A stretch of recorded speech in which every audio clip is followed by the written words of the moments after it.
Dobrodošli u Meta Life Vision, vaš portal ka dubljem razumijevanju sebe i sveta oko vas.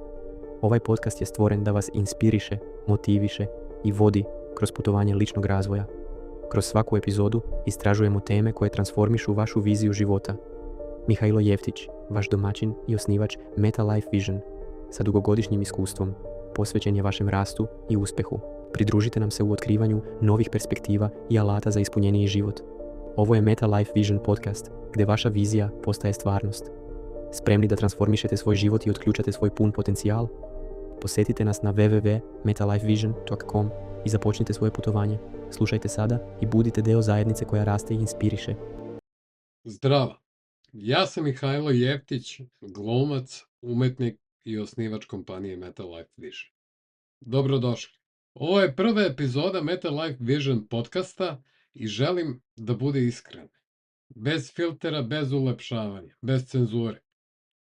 Želim da to bude priča o životu, o lutanju, o porodici, o pritiscima, o napretku i o traženju. I na kraju, o kompaniji koja je nastala iz potrebe da bude deo rešenja svih tih problema. Ovo nije herojska priča, jer ja nisam nikakav heroj. Ovo je priča o jednom običnom čoveku koji je mnogo puta znao šta treba da uradi, ali nije uvek umeo da izdrži i da uradi ono što zna. Priča o čoveku koji se ponekad izgubi pa se vrati. I upravo iz svih tih vraćanja ja sam uspeo da sagradim jedan sistem. Mnogo puta sam razmišljao i zamišljao kako život treba da izgleda. Dugo sam u sebi nosio sliku dobrog života.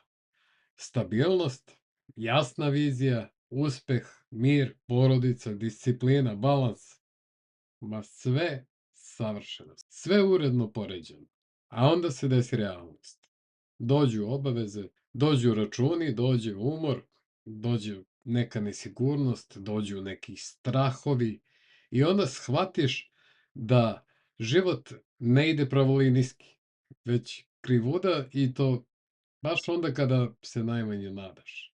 Tada nisam znao da kada se izgubiš u vremenu i prostoru, kada se izgubiš u svojim mislima, da to nije slabost. To ne znači da si slab. Ta izgubljenost je često znak da si preopterećen i da si umoran, a ne da nisi dovoljno dobar. Kao što sam rekao, ja sam glumac. Ta gluma s polja izgleda glamurozno, ali između scena, između snimanja, između predstava, postoje pauze, postoji čekanje, postoji pitanje. Ko sam ja kad nema uloge? Kada nema dela koje obučemo da bismo na čas postali neko drugi. Da bismo živjeli nečiji tuđi život, da bismo zavirili u neku drugačiju stvarnost, makar na kratko, makar na tren. I ako svoj identitet vežeš za priznanje koje dolazi posle te iluzije, a iluzija i priznanje nestanu, onda ostaje praznina. I upravo to me je nateralo da počnem da upoznajem sebe u jednom drugačijem svetu. Znači, upoznajem sebe bez publike, u tišini, bez pozornice, bez aplauza. Radio sam mnogo, učio sam, pokretao sam razne projekte, planirao, ali skoro uvek bez sistema. I onda sve to pukne. Tada čovek shvati, nije problem u idejama, problem je u strukturi, u motivaciji koja dolazi i odlazi. Život ne može da zavisi od raspoloženja. Naravno, tu je i porodica, ona je jedno veliko ogledalo. I onda postoji trenutak kada te tvoje dete pogleda i kaže: tata, pa ti mene ne slušaš. To je trenutak istine. Tada shvatiš da ne možeš da budeš fizički prisutan, a da su ti misli negde drugde i da si potpuno mentalno odsutan. Onda sam doneo odluku da ne želim uspeh po svaku cenu. Želim jedno kvalitetno vreme. Makar ga bilo manje nego kod nekih drugih porodica. Jer često sve to izgleda ovako. Eto, mi smo svi tu zajedno. Ali neko je na telefonu, neko kuva, neko radi, neko čita, neko piše, pa onda, samo da čujem vesti, samo malo da odmorim, samo da prilegnem na 5 minuta. Samo da pogledam seriju, evo tu sam, samo da popijem kafu. I na kraju, iako smo tu, zapravo mi ne provodimo vreme zajedno. To je ono što ja ne želim. Zato sam odlučio da radim više i pametnije, da bih svom detetu mogao da pružim više i da to vreme koje mi imamo bude lepše i kvalitetnije. Bilo je perioda raznih u mom životu, kada je pritisak bio stvaran. Evo recimo računi, oni ne čekaju tvoju inspiraciju. I tada sam shvatio da ne želim da živim od euforije, želim prosto da imam sistem koji traje i koji živi čak i u trenucima kada nemaš volje. I tu dolazimo do tačke preokreta. Oni koji me dobro znaju, verovatno će da se nasmeju. Ali meni je ovo jedna od najvažnijih istina u životu. Koliko treba da ti bude dosta, da bi ti bilo dosta svega.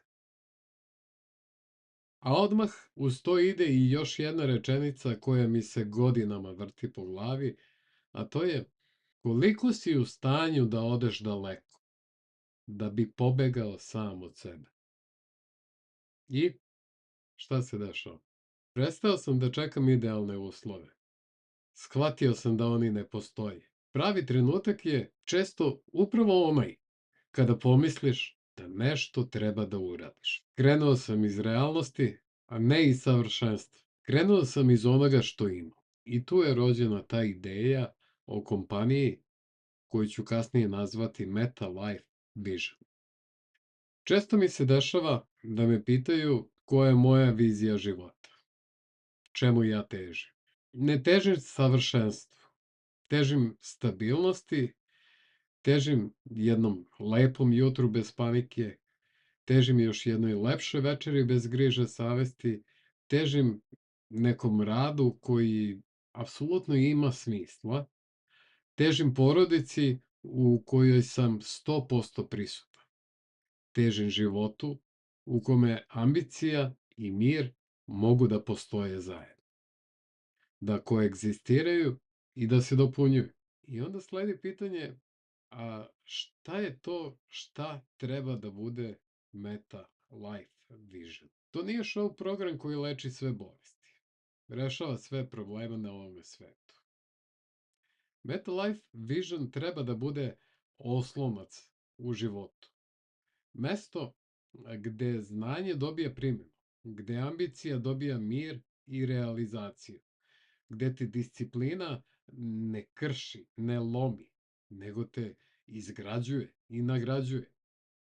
Da izgradi tebe kao sjajnog čoveka, da gradi tvoje samopouzdanje, da gradi tvoju sigurnost, tvoj fokus i pre svega da ti pomogne da ti pronađeš svoj pravi istinski identitet, tvoje pravo ja.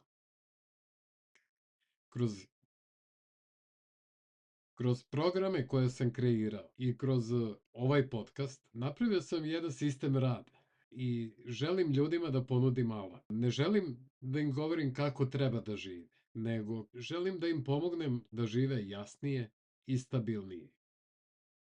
Želim da vam ispričam jednu priču. Šah. Šah je sjajna igra. Moj tata je bio sjajan čovjek. Između ostalog, bio je internacionalni velemajstor i jako je voleo šah. Želeo sam da ga pobedim, ali on nikad nije želeo da me pusti, već me je terao da se borim, da shvatim da moram u šahu kao i u životu da planiram nekoliko koraka unapred. Učio me da razmišljam i da stalno pronalazim nove načine. Sad, zašto ovo pričam? Zamisli onaj trenutak kada pijun stigne do poslednjeg polja. Šta se onda dešava? Taj pijun, koji je jedna sasvim obična figura, pretvara se u jednu figuru koja mu najviše odgovara. To može da bude skakač, to može da bude lovac, to može da bude top ili to može da bude kraljica. Najmoćnija figura u celom setu šaha. Tako i mi, uz pomoć pravih načina i alata, možemo da stignemo do tog poslednjeg polja, odnosno do trenutka promene, do trenutka kada biramo novu realnost, jednu potpuno novu ulogu u životu. I tek tada možemo da skinemo sve one stege koje su nas godinama sputavale da zasijamo i da budemo ono što jesmo, bez ikakve laži i bez ikakve prevare. Ja jesam glumac, ali ja nisam samo glumac. Ja sam muž, ja sam otac, ja sam čovek koji je prolazio kroz faze sumnje, faze dokazivanja, velikog umora i velikog lutanja i traženja. Ja sam prijatelj. Ja sam čovek koji je prolazio kroz velike padove. Padove kakve ne možete ni da zamislite. Iz svega toga nastajala su uzdizanja. Još veća, još jača i još veće promene. U jednom trenutku shvatio sam da više ne živim na mišiće od danas do sutra. Ne želim stalno da guram život, da životarim. Ne želim stalno nešto da dokazujem. Ne želim da jurim nešto što nema oblik, barem u tom trenutku nije imao. Život koji je izgubio smisao. Već želim jedan smisao koji može da se živi svakoga dana. Zato sam napravio ovaj podcast. Ovaj podcast postoji jer verujem da su priče lekovite kada su iskrene. Ne zato što su dramatične, nego zato što su stvarne.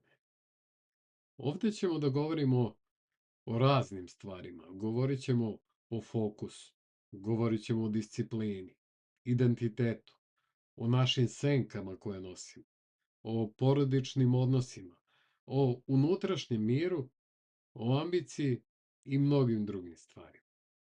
Nećemo da pričamo o afirmacijama i pozitivnim mislima, kao o čarobnom rešenju. Jer naš um tako funkcioniše da ne veruje u njih. I to često ne vodi nikuda. Hoću da sve bude kroz realnost. Hoću da budem jasan. Toliko jasan da i dete može da me razume. Ako si u nekom trenutku života koja je faza traženja, shvati to je deo puta. Ako si umoran, to ne znači da si slab. Ako želiš više od onoga što imaš, više od života, to je sjajno. Meta Life Vision je moj pokušaj da iz mog lutanja, iz lutanja mojih prijatelja, iz raznih poznanstava i ljudi koje sam sretao usput kao znakove kraj puta, napravim sistem. Da iz traženja nastane pravac, da iz ambicije nastane stabilnost. I ovo je tek početak. Početak jedne moje priče koja je u isto vreme i tvoja, i naša, i njihova, jednostavno zajednička. Ona pripada svima nama. I veruj mi, napravio sam nešto što radi. Nešto što je zasnovano na iskustvu, na učenju, na izučavanju poznatih psihologa, Karla Junga, Josefa Marfija, sistema Josea Silve, raznih NLP tehnika i metoda. Nešto što jeste sve to, a opet nije samo to. To je nešto što daje jasne i konkretne rezultate. Zato se prijavi na moj kanal i prati ovaj podcast. Možda ćeš se negde prepoznati, možda ćeš negde otkriti nešto novo, a možda ćeš uspeti da osvestiš nešto što je već bilo u tebi, nešto što si već znao i da pretvoriš to u jednu mnogo jaku figuru u svom životu. Kratak rezime ove priče bio bi jednostavan. Život ne ide pravo. Čovjek se ponekad izgubi, umori, život se iskrivi, Ali sve to ne znači da je čovjek slab. To često znači da je preopterećen i da mu je potreban sistem. Ova priča o tome kako sam iz lutanja krenuo da pravim pravac, kako sam iz pritiska krenuo da gradim stabilnost, kako sam shvatio da uspeh nema vrednost ako u njemu stvarno nisam prisutan ni u svojoj porodici, ni u svom životu, a ni u sebi samom. I ne čekaj idealne uslove, jer oni ne postoje. Kreni iz onoga što imaš. Kreni iz realnosti. Ne oslanjaj se samo na raspoloženje. Napravi sebi sistem koji može da te nosi i onda kada je najteže. Jer promjena ne počinje kada je sve savršeno. Promjena počinje onda kada rešiš da više ne bežiš od sebe. Da se suočiš sa sobom. Da se suočiš sa svojim strahovima. I da napraviš prvi pravi korak. Ja nisam ovde da ti predstavim jedan savršen život. Ovde sam da ti pokažem da svako od nas ponekad može da se izgubi, a i ipak ponovo da nađe svoj put. Iz svega što sam pokušao, naučio sam da često ne treba sve to da bude jedna velika priča, nego jedan mali, iskren korak u pravom smeru. Potrebno je da budemo prisutni, da budemo pošteni prema sebi, da ne bežimo od onoga što osjećamo i da polako gradimo život koji možemo stvarno da živimo. Ako si se negde prepoznao u ovoj priči, znaj da nisi jedini i znaj da nisi sam i najvažnije od svega. Znaj da nije kasno. Poenta je jednostavna. Ne moraš danas da rešiš i promeniš ceo svoj život. Dovoljno je danas da napraviš jedan korak, jer život se ne menja kada dođe savršen trenutak, već onda kada prestaneš da čekaš. Ne treba ti idealan dan, ne treba ti savršeno raspoloženje, ne treba ti još jedno obećanje samom sebi koje će da traje 2-3 dana ili jednostavno neće se ni desiti. Treba ti odluka, treba ti taj prvi konkretan korak i treba ti sistem koji će da te nosi i u trenucima kada nemaš volje. Nemoj da bežiš od sebe. Ne čekaj. Kreni iz realnosti i gradi sebe odakle je najteže. Jer baš tu počinje promena. Nadam se da te je ova priča inspirisala i da je ova priča u tebi probudila nešto novo. Vidimo se i čujemo se u sledećoj epizodi.